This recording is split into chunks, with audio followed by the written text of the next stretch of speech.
आप सह लो। क्यों? ये आपका हिसाब है, पूर्व का हिसाब। हमारा उससे कोई द्वेष नहीं, कोई संकल्प नहीं।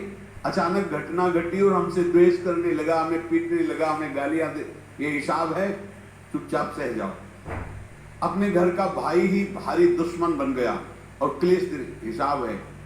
एक प्रभुदत्त ब्रह्मचारी जी की वाणी में पढ़ा था, एक महात्मा जी भ्रमण करते थे तो उस समय असरफियां चलती थी, मोहरे असरफियां, उनको भेंट में देते लोग। तो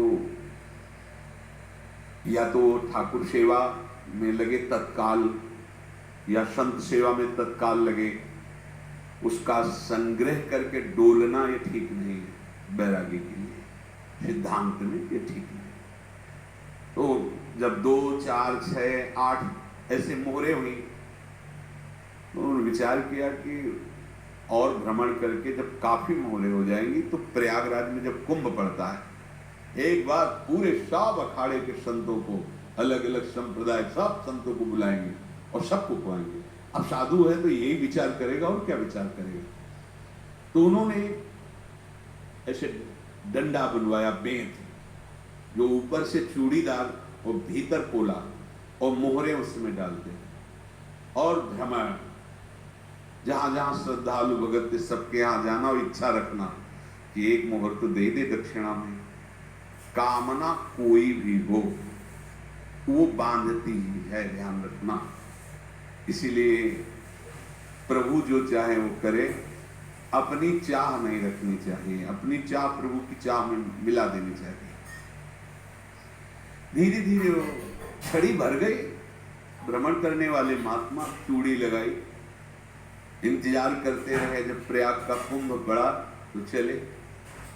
तो रास्ते में एक गांव में पूछा जाता है, जैसे कहीं लोगों की कोई श्रद्धालु ऐसा है जो संत सेवी है, तो कुछ लोगों ने बताया हाँ एक परिवार में बहुत संत सेवी है और आपको मिलाते हैं उनसे। आइए, घर में रुका, खूब अच्छा हलवा पूरी पवाया और जो घर के मालिक थे चरण दबाए। चरण दबाते दबाते उनकी दृष्टि पड़ी उस डंडे पे, इतना मोटा और ऊपर से कुछ चूड़ी सी भी नजर आ रही, इस डंडे में तो कोई रहस्य है ही है। अब महात्मा जी को खवा पिला के सुला दिया। महात्मा जी जब सो गए तो पत्नी से धीरे से कहा, वो डंडा लाओ बाबा जी का डंडा। और वो चूड़ीदार जो ही खोला पलटाया तो सैकड़ों मोहरे। ऐसे संत रोज बता रहे भगवान, तुम आनंद हो जाए फिर क्या। पत्नी से कहा नाप के कंकड़ लाओ। वो तो महात्मा जी तो खाए खीर पूरी, आराम से सो रहे। रात में पूरी प्लानिंग करके उसमें कंकड़ भर के चूड़ी लगाकर सिराने रख दिया, सारी मोहरें हटा ली। महात्मा जी आराम से छड़ी उठाए तो वजन पक्का। वैसे बड़े लोग चतुर होते हैं, पर ये नहीं जानते कि कर्म कितना भयानक होता है। और उनके कोई संतान नहीं थी, पर धन में इतना प्रेम उनको था। बहुत सावधान साधु महात्माओं के पास जो अर्थ है, गृहस्थी अगर आता वहीं से है, पर अगर उसको जोर जबरदस्ती या किसी छल कपट से, तो वो उसका विनाश ही करता है। आज तक का प्रमाण है। अब उनको ये भाव पता नहीं होगा, या पता होगा तो लोग के कारण वो उसको मान नहीं पाए होंगे। महात्मा जी गए प्रयाग में, किसी अखाड़े पर रुके और वहां प्रार्थना की कि कल जो है संपूर्ण अखाड़ों का निमंत्रण किया जाए और सब संतों को भोग पवाया जाए, उनको दक्षिणा भी दी जाए।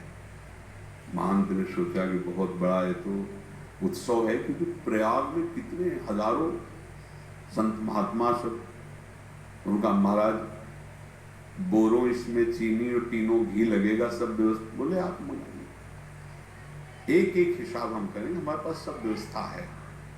बोले कुछ तो पहले दे दो, इकट्ठे देंगे। उनको था कि अगर हम छड़ी खोला और 2-4 मोहरे दी, किसी को पता लग गया तो गड़बड़ हो सकती। बोले आप, हम भंडारे के समय आखिरी में सब कुछ आपको दे देंगे। ठीक। वो अपने पास से पैसे लगाकर खूब जितना सामग्री सब लाए लाखों की, और सब संतों को निमंत्रण कर दिया। संत जन निमंत्रित हो गए, भंडारा बन रहा है, तब वहां के महंत है उनका देखो भंडारा भी बन रहा है, संतों को निमंत्रण।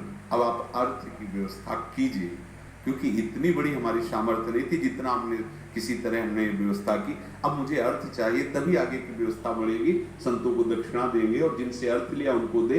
देखो रसोई बन गई सब, उनका छत में विश्वास नहीं तो यार चूड़ी खोली, उनको तो था ना कि मोहरे हैं कंकड़, तो जिससे कितना उनको सदमा लगा होगा। हजारों संतों का निमंत्रण, रसोई बन, और संत हो के छल कपट। तो उनका महाराज आपने तो हमारा नाश कर दिया, जो महंत थे। अब बताओ रसोई बन गई, संत निमंत्रित हो गए, आप ये कंकड़ दिखा रहे हैं उनको, आपने तो हमें बर्बाद कर दिया। हमारी इतनी सामर्थ्य नहीं थी, आप पहले बता देते, संत होकर ऐसा छल कपट। अब वो बोले तो क्या बोले, क्योंकि उनको पता था कि मोहरे हैं इसमें। अंदर से उनका चिंतन गया उसी सेठ के पास, अच्छा ऐसा धोखा हमारे साथ किया, भोगोगे। ये जो निकलता है ना भोगोगे, ये अकाट्य होता है। क्योंकि किसी का भी हृदय, मान लो किसी भी जीव जंतु को आप कष्ट दें और उसका हृदय आह भर जाए, तो वो आह वज्र की लेखत में भोगना पड़ेगा। वो